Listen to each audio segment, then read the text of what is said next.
Welcome to part 3 of the Bob Lazar video. We're gonna get right into it here. For those of you that don't know, that you didn't watch the first 2 videos, Bob Lazar used to work at a place called S4, a sub-base of Area 51. He is a scientist, cool guy. I think he's telling the truth. What do you guys think? So in this video, we're gonna be talking about kind of how Bob left S4 and what happened that led to him having to leave, and go through all that crazy stuff and go into detail about some of the stuff surrounding that. But yeah, let's get into it. Thanks for watching, guys. Be sure to like and subscribe. Let's go.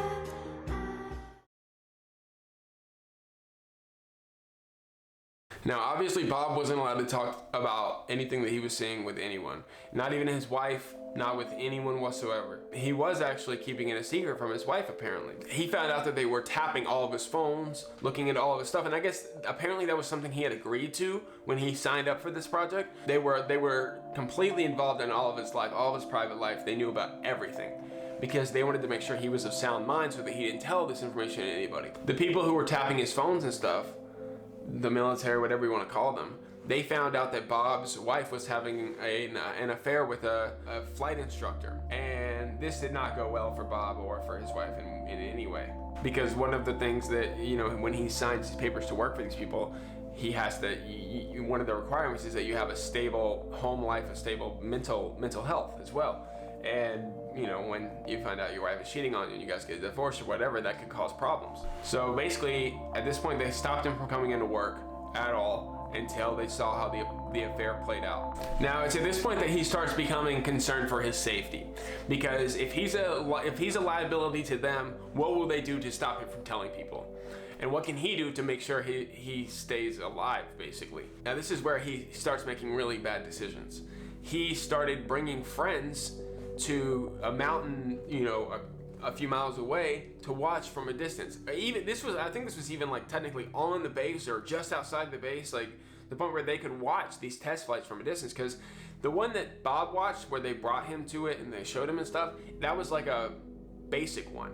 But apparently they did a high-class maneuver test flights as well, where they would actually do like really crazy maneuvers and stuff in the sky, and he would bring his friends and they would watch these from a distance and, you know, joke around and have beer, talk about it. You know, he started doing this on a regular basis, and he has a bunch of friends that have come out and said, yeah, you know, I used to go there with him and watch it. It was crazy. They even have VHS tape recordings, you know, it looks horrible, but of them like filming it at night, of them filming these things in the night sky over there. Now, the crazy thing about these tests that he would bring his friends out to watch was that the way that he always knew when they were happening was they would always do them on Wednesdays. Statistically, the amount of traffic in the surrounding areas on the highway was lowest on Wednesdays, and that's why Dennis told us that all the test flights occurred only on Wednesdays, because it'd be the least chance that anyone would see what's going on. One time when they were doing it, he got a little bit overzealous about it. One time they were filming stuff out there, talking about it, whatever, and all of a sudden Bob made a joke about like, oh, you know, we should go over there and break in and steal some of the crafts. You know, imagine if we did that. And I think it was on the third time that we got caught. I mean, we started becoming a little careless. I think we took a motorhome out there, and, you know, I mean, it was like the stupidest thing you could possibly imagine. Start tailgating. Yeah, it was ridiculous. And again, you're in your 20s. Yeah, and you know what was funny was we went out there, and my friend Gene Huff and I were leaning on the front of a vehicle, and just for some reason we just started talking shit, like something about attacking the base or something along those lines, and stealing the craft or something like that. Something crazy. And then about 20 feet in front of us, we see a little green light fall on the ground and roll to us. And unbeknownst to us, now it's pitch black, you can't see your hand in front of your face. There were a bunch of guards standing right out there, and they had a night vision scope where they were like from here to the wall looking at us, listening to us, and the guy dropped it, and the scope rolled over to us, and you could see the green screen. You know, we turned the lights on, and all these guys are there. So it was, whoa. Yeah, Yeah. So we did incredibly stupid stuff and got caught, as we should have. They had to brief him the next day, and basically I think that was the last day he ended up working there. There were some other things that happened.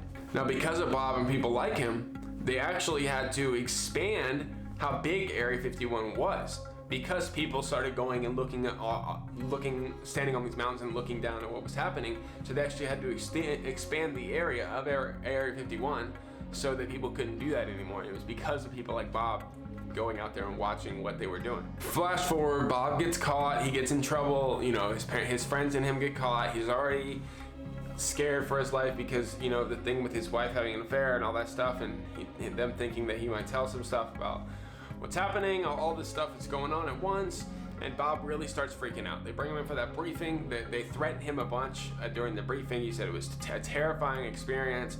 He's lucky they even let him leave that day and go back home after the briefing, after they caught him, you know, watching with friends from a distance.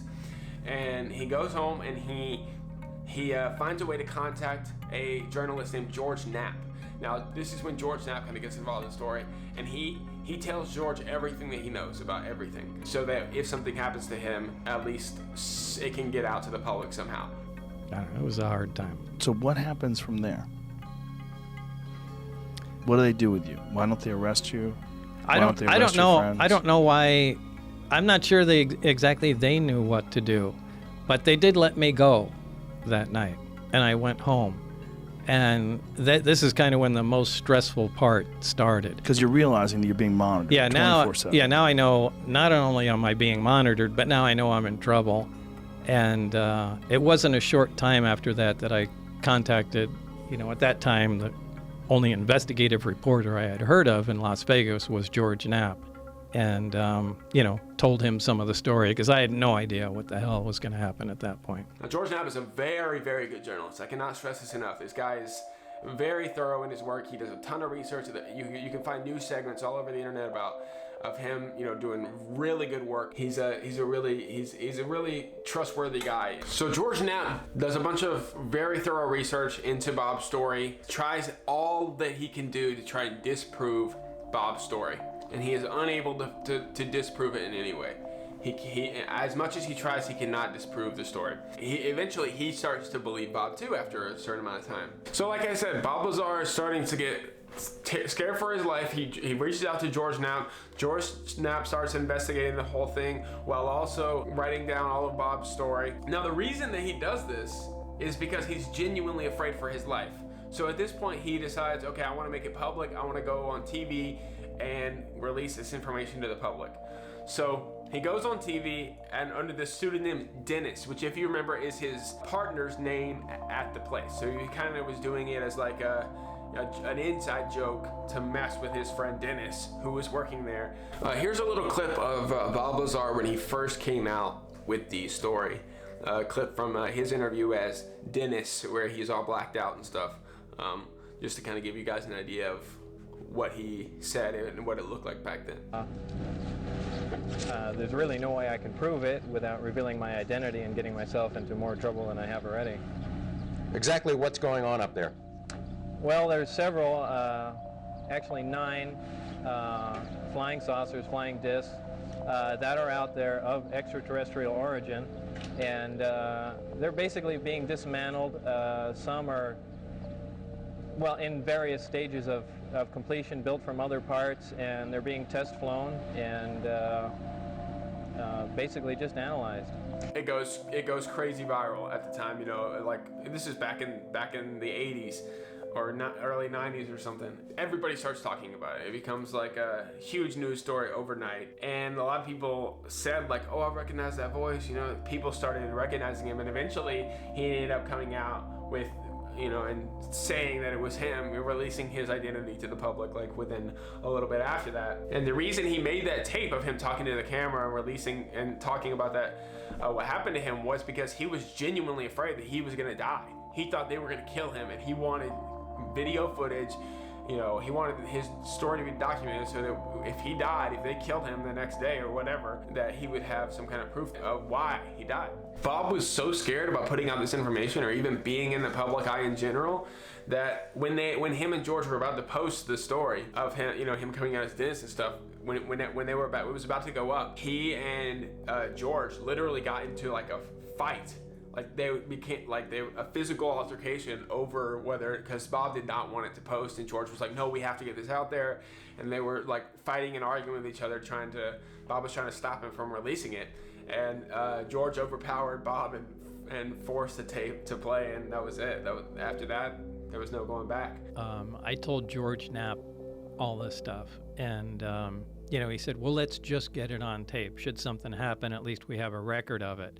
And I don't remember what the impetus was, but at some point George wanted to air it, and he said, you make the call on it, and look, if at any point you change your mind, we won't air it.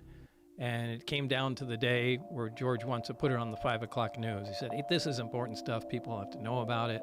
And I thought it was too. I thought it's kind of a crime. I know you got to keep the technology secret, but you can't not tell everybody that this stuff is going on, that we have, actual hardware from another civilization. It's a big deal, probably the biggest one there ever was.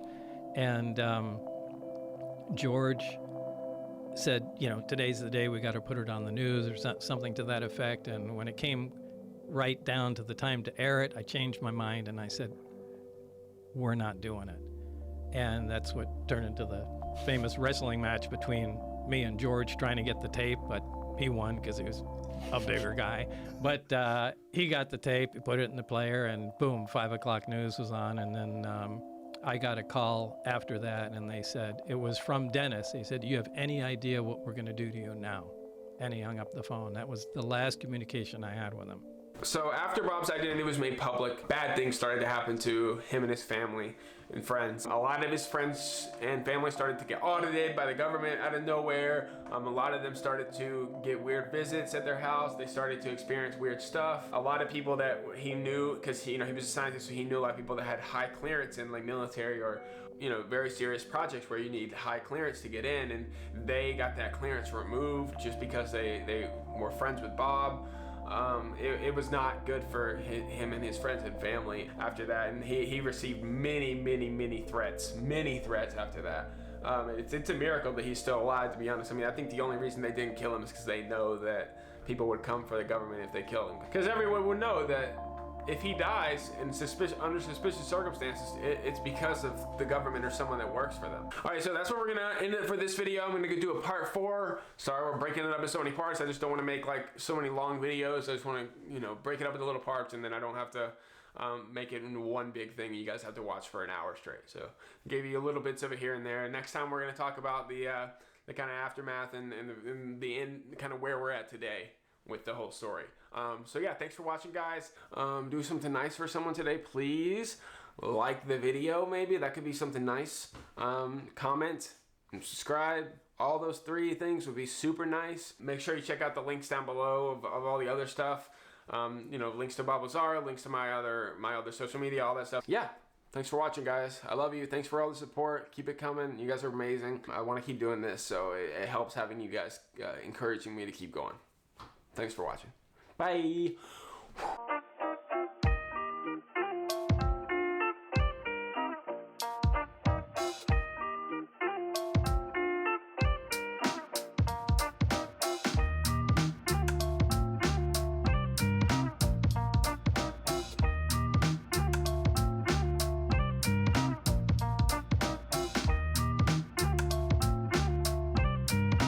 Now, I should say this interview with Joe Rogan and Bob Lazar, and there's another guy in there named Jeremy Corbell. The interview is kind of in the interview they talk a lot about this film called Bob Lazar, AR-51 and Flying Saucers.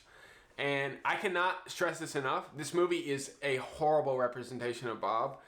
It's the Jeremy Corbell, the other guy that was there. It's way more of a fluff piece for him and his own ego than it is for the actual telling Bob's story. If there are much better movies out there when it comes to UFOs and when it comes to Bob Lazar than that movie. Watch it if you want, but I just wanted to say that right now in case the first thing you guys look up is Bob Lazar and you see that movie, because I think it's on Netflix or something. Watch it, but don't just know that it's not a very good movie, and that Jeremy Corbell guy did a really bad job of portraying the story in the best way possible. He tells the story, but it's more about him than it is about Bob, and it's not a very good film in general. Honestly, instead of watching the movie, I think just watching him talk about it himself in the podcast. There's multiple podcasts of him talking about it with Joe Rogan and with other people. So if you don't like Joe Rogan, there's other people that interview him and stuff. I think it's better to do it like that and just hear his story straight up and just listen to him talk about it than it is watching Jeremy Corbell make a bunch of edits about how crazy it's so over the top. It's ridiculous, and it's all about Jeremy Corbell and him sitting on his phone texting the whole. It's so silly. Don't watch it. Don't watch it.